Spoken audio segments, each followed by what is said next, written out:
नमस्कार, दिल्ली न्यूज में आपका बहुत बहुत स्वागत है। चलिए देखते हैं आज की 25 फटाफट काम की और महत्वपूर्ण बड़ी खबरों को।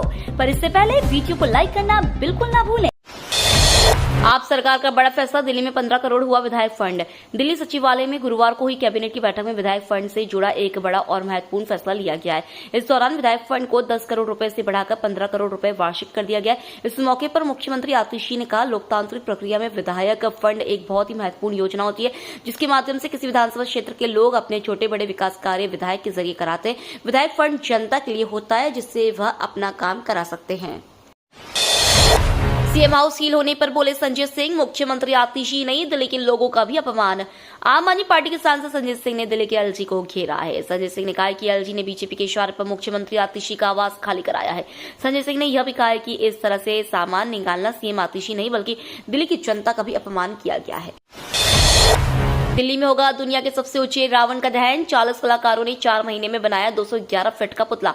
द्वारका सेक्टर 10 स्थित रामलीला ग्राउंड में द्वारका श्री रामलीला सोसाइटी द्वारा पिछले कई वर्षों से रामलीला का मंथन और रावण दहन किया जा रहा है, जिसमें भारी संख्या में लोग रामलीला और रावण दहन देखने के लिए पहुंचते हैं। इस रामलीला में 2 बार प्रधानमंत्री नरेंद्र मोदी भी आ चुके हैं। इस बार 211 फीट ऊंचा रावण का पुतला लोगों का ध्यान खींच रहा है।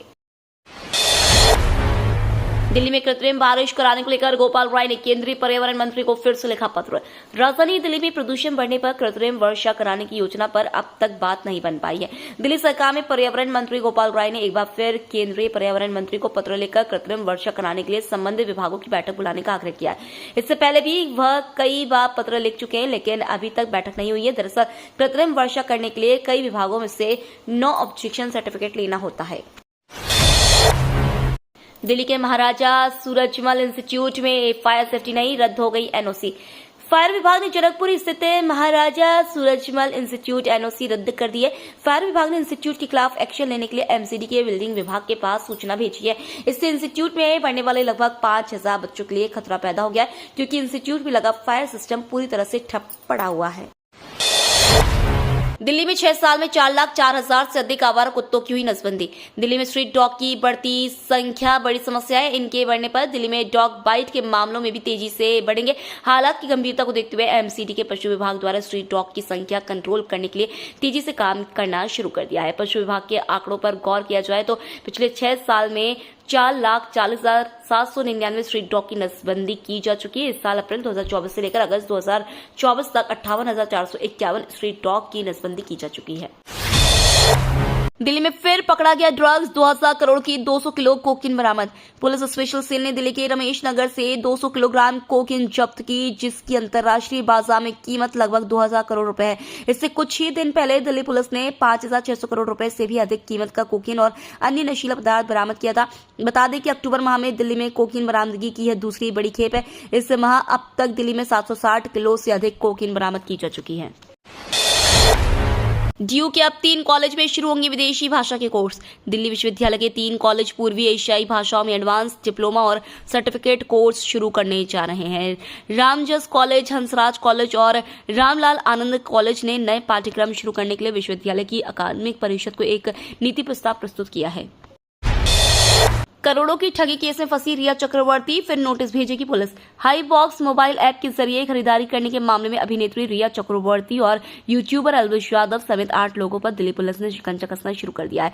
ज्यादा रिटर्न देने का वादा कर 30,000 से अधिक लोगों से करोड़ों रुपए की धोखाधड़ी करने के मामले की जांच कर रही स्पेशल सेल की intelligence fusion and strategic operation द्वारा भेजे गए नोटिस का 2 को छोड़कर किसी ने भी अब तक जवाब नहीं दिया है।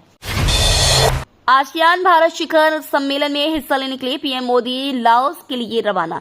प्रधानमंत्री नरेंद्र मोदी आसियान भारत शिखर सम्मेलन और पूर्वी एशिया शिखर सम्मेलन में भाग लेने के लिए गुरुवार को लाओस के 2 दिवसीय दौरे पर रवाना हुए, जहां कनेक्टिविटी में सुधार और डिजिटल सार्वजनिक बुनियादी ढांचे का विस्तार प्रमुख मुद्दे रहने की उम्मीद है। पीएम मोदी की यह यात्रा एक्ट ईस्ट नीति के 10 साल पूरे होने के मौके पर हो रही है। नेशनल कॉन्फ्रेंस के विधायक दल की बैठक में सर्वसम्मति से उमर अब्दुल्ला के नाम पर लगी मुहर। नेशनल कॉन्फ्रेंस के विधायक दल की बैठक गुरुवार को नवाई सोवा पार्टी मुख्यालय में हुई, जिसमें पार्टी के नेता फारूक अब्दुल्ला, उमर अब्दुल्ला और सभी नवनिर्वाचित विधायक उपस्थित रहे। बैठक में सर्वसम्मति से उमर अब्दुल्ला को विधायक दल का नेता चुना गया है। पार्टी अध्यक्ष फारूक अब्दुल्ला ने कहा कि उमर अब्दुल्ला को बैठक में अपना नेता चुना गया। सरकार गठन की प्रक्रिया को आगे बढ़ाने के लिए गठबंधन सहयोगियों की बैठक आज होगी। दिल्ली में 26 साल बाद सत्ता वापसी के लिए भाजपा ने तैयार किया स्पेशल प्लान। दिल्ली में 1998 से लगातार सत्ता से बाहर रही बीजेपी अगले विधानसभा चुनाव में वापसी के लिए हर दाव आजमाने की तैयारी में है। पार्टी दिल्ली में अलग अलग सीटों के लिए अलग अलग रणनीति बना रही है। पार्टी की नजर उन 10 विधानसभा सीटों पर भी है जहां पिछली बार वह कम अंतर से हार गई थी। पार्टी सूत्रों का कहना है कि शुरुआती दौर में ऐसी सीटों की पहचान की गई है जहां हार जीत का अंतर 3000 व उससे कम गेटों का रहा हो। हिज उत तहरीर को भारत सरकार ने घोषित किया आतंकी संगठन। केंद्रीय गृह मंत्रालय ने 1953 में यरूशलेम में बने वैश्विक इस्लामी कट्टरपंथी संगठन हिजब उत तहरीर को आतंकवादी संगठन घोषित कर इसके ऊपर प्रतिबंध लगा दिया है। सरकार का कहना है कि यह संगठन आतंकवादी गतिविधियों में शामिल है जो देश के भोले वाले नागरिकों को जिहाद की आड़ लेकर उन्हें बैन आतंकवादी संगठन ISIS में शामिल करने के लिए उकसाता है। भारत ने शुरू की ग्लोबल साउथ को ऋण मुक्त बनाने की बड़ी पहल। नई दिल्ली के G20 शिखर सम्मेलन में पिछले साल अफ्रीकी संघ को स्थायी सदस्यता दिलाने में सफल होने के बाद भारत का कद काफी बढ़ गया है। ग्लोबल साउथ के देश अब दुनिया में सबसे ज्यादा भरोसा भारत पर ही करते। एक तरफ से भारत अब ग्लोबल साउथ की आवाज बन चुका है, लिहाजा भारत ने ग्लोबल साउथ के लिए ऋण स्थिरता सुनिश्चित करने और उसे ऋण जाल से बचाने के लिए अंतर्राष्ट्रीय वित्तीय संरचना में सुधार की खातिर ठोस वैश्विक प्रयास का आह्वान किया है। दिल्ली हाईकोर्ट ने खारिज कर दी 60 साल पुरानी मंदिर को लेकर दायर याचिका। दिल्ली हाईकोर्ट ने 60 साल पुरानी मंदिर को लेकर ट्रायल कोर्ट के आदेश के खिलाफ दायर याचिका को खारिज कर दी है। हाईकोर्ट ने कहा कि याचिकाकर्ता के पास भूमि पर कोई अधिकार या स्वामित्व नहीं था, इसलिए सार्वजनिक भूमि से अतिक्रमण हटाने के ट्रायल कोर्ट के आदेश में हस्तक्षेप करने का कोई कारण नहीं है। चुनावी ड्यूटी से लौट रहे सीआरपीएफ के 700 जवान 48 घंटे रहे भूखे। देश का सबसे बड़ा केंद्रीय अर्धसैनिक बल सीआरपीएफ, जिसके जवानों की संख्या लगभग 3,25,000 है, वे विभिन्न प्रदेशों में चुनावी प्रक्रिया को शांतिपूर्ण एवं निष्पक्ष तरीके से संपन्न कराने। इस दौरान जवानों को कई तरह की दिक्कतों का सामना करना पड़ता है। ताजा मामला जम्मू कश्मीर के सांबा से चली स्पेशल ट्रेन 00328 का है। इसमें सीआरपीएफ की 10 कंपनियां सवार थी, जिसे 48 घंटे तक डिनर मुहैया नहीं कराया गया, जिससे यह काफी चर्चा का विषय बन गया है। स्पेन के राफेल नडाल ने टेनिस से संन्यास का ऐलान किया। स्पेन के स्टार टेनिस खिलाड़ी राफेल नडाल ने गुरुवार को टेनिस से संन्यास लेने का ऐलान कर दिया। नडाल के नाम पुरुष एकल वर्ग में 22 ग्रैंड स्लैम खिताब है। उनसे ज्यादा ग्रैंड स्लैम सिर्फ सर्बिया के नोवाक जोकोविच ने जीते। नडाल टेनिस के दिग्गज खिलाड़ियों में शामिल है और उन्हें लाल बजरी का बादशाह माना जाता है। नडाल ने अपने करियर में सबसे ज्यादा ग्रैंड स्लैम फ्रेंच ओपन में जीते हैं। दिल्ली की हवा में घुला पराली का धुआं, गंभीर परिणाम के आसार। राजधानी की हवा में पराली का धुआं खुलने लगा है। इस सीजन में पहली बार है कि हवा में पराली के धुएं की हिस्सेदारी सामने आई है।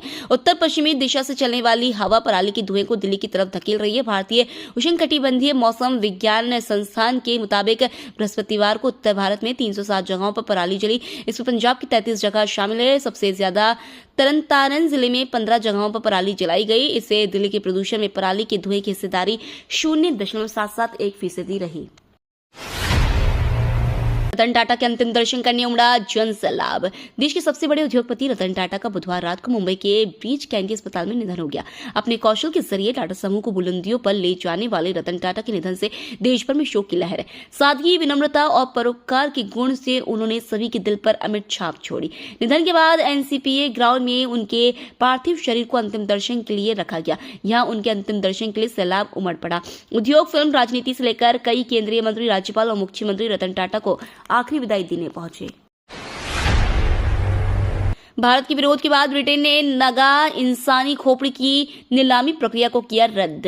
ब्रिटेन के एक नीलामी घर ने ऑनलाइन बिक्री के लिए रखी गई 2,30,000 रुपए कीमत वाली नगा इंसानी खोपड़ी को वापस ले लिया है। यह कदम भारत में उठे आक्रोश और विरोध प्रदर्शन के बाद उठाया गया है। ऑक्सफोर्डशायर के टेट्सवर्थ में स्वान नीलामी घर में 2 curious collector sale antiquarian books, पांडुलिपियों और पेंटिंग्स के हिस्से के रूप में दुनिया भर से प्राप्त खोपड़ियों और अन्य अवशेषों की एक श्रृंखला उपलब्ध कराई गई थी। इसमें लॉट नंबर 64 के रूप में नगा जनजाति की 19वीं सदी की सिंग वाली नगा इंसानी खोपड़ी को नीलामी के लिए रखा गया था। त्योहारों को लेकर आज बंद रहेंगे सभी बैंक। आज महाअष्टमी और महानवमी का त्योहार मनाया जाएगा, जिससे कई राज्यों में बैंक बंद रहेंगे। यह दिन देवी दुर्गा की पूजा का महत्वपूर्ण समय होता है, जब भक्तगण उनकी आराधना करते हैं। त्रिपुरा, कर्नाटक, उड़ीसा, तमिलनाडु, असम, सिक्किम, अरुणाचल प्रदेश, मणिपुर, नागालैंड, बिहार, झारखंड और मेघालय में सभी पब्लिक और प्राइवेट सेक्टर बैंक बंद रहेंगे। हालांकि ग्राहकों को बैंकिंग सर्विस में कोई परेशानी ना हो, इसके लिए ऑनलाइन बैंकिंग सर्विस मिलती रहेगी। करावल नगर में ट्रैफिक पुलिस ने काटे ताबड़तोड़ चालान। करावल नगर रोड पर शिवपुर चौक के पास दिल्ली यातायात पुलिस ने अवैध पार्किंग वालों के खिलाफ 2 दिन तक अभियान चलाया। 100 से अधिक वाहनों के चालान किए गए, 30 से अधिक वाहनों को जब्त किया गया। अवैध पार्किंग के चलते सड़क पर लोगों को जाम से जूझना पड़ता था। शिकायत मिलने पर पुलिस ने कार्रवाई की। डासना मंदिर पर हमला के मास्टरमाइंड्स पर कार्रवाई की मांग हुई तेज। उत्तर प्रदेश के गाजियाबाद में डासना देवी मंदिर पर बीते दिनों हुए हमले के मास्टरमाइंड की गिरफ्तारी और 13 अक्टूबर को मंदिर में होने वाली बैठक की सुरक्षा की मांग को लेकर आज कई हिंदू संगठनों के पदाधिकारी कलेक्ट्रेट पहुंचे। यहां उत्तर प्रदेश के मुख्यमंत्री योगी आदित्यनाथ के नाम का ज्ञापन प्रशासनिक अधिकारियों को सौंपा। इसमें तमाम हिंदू संगठनों के प्रमुखों ने हस्ताक्षर भी किए थे। इन संगठनों ने चेतावनी भरे लहजे में न्याय संगत कार्रवाई करने की मांग की है। 13 से 15 अक्टूबर को 1000 से अधिक हॉकी खिलाड़ियों की होगी नीलामी। हॉकी इंडिया लीग की बहुप्रतीक्षित वापसी के लिए मंच तैयार है। HIL 2024-25 सीजन के लिए खिलाड़ियों की नीलामी 13 से 15 अक्टूबर तक दिल्ली के होटल हयात में होने वाली है। 7 साल के अंतराल के बाद वापसी कर रहे HIL में पुरुष और पहली बार महिला लीग शामिल का आयोजन किया जा रहा है। HIL में 8 पुरुषों की टीमें और 6 महिलाओं की टीमें शामिल होंगी। यह पहली बार होगा कि एक स्टैंड अलोन महिला लीग पुरुषों की प्रतियोगिता के साथ साथ चलेगी। इस प्रतियोगिता के लिए 1000 से अधिक खिलाड़ियों की नीलामी होगी। इजरायली डिफेंस फोर्सेस की गोलाबारी में 2 पीस कीपर घायल। इजरायल डिफेंस फोर्सेस की गोलाबारी में इजरायल और लेबनान के बीच तैनात UN पीस कीपर भी घायल हो गए। 2 पीस कीपर गोलाबारी में घायल हुए हैं, जिन्हें अस्पताल में भर्ती कराया गया है। इजरायल और लेबनान के बीच के एरिया को ब्लू लाइन के नाम से जाना जाता है। इसकी कुल लंबाई 120 किलोमीटर है। ये एक बफर जोन है जहां UN फोर्स तैनात है, जो पीस कीपिंग फोर्स है।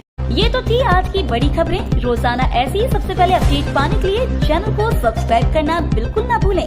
धन्यवाद।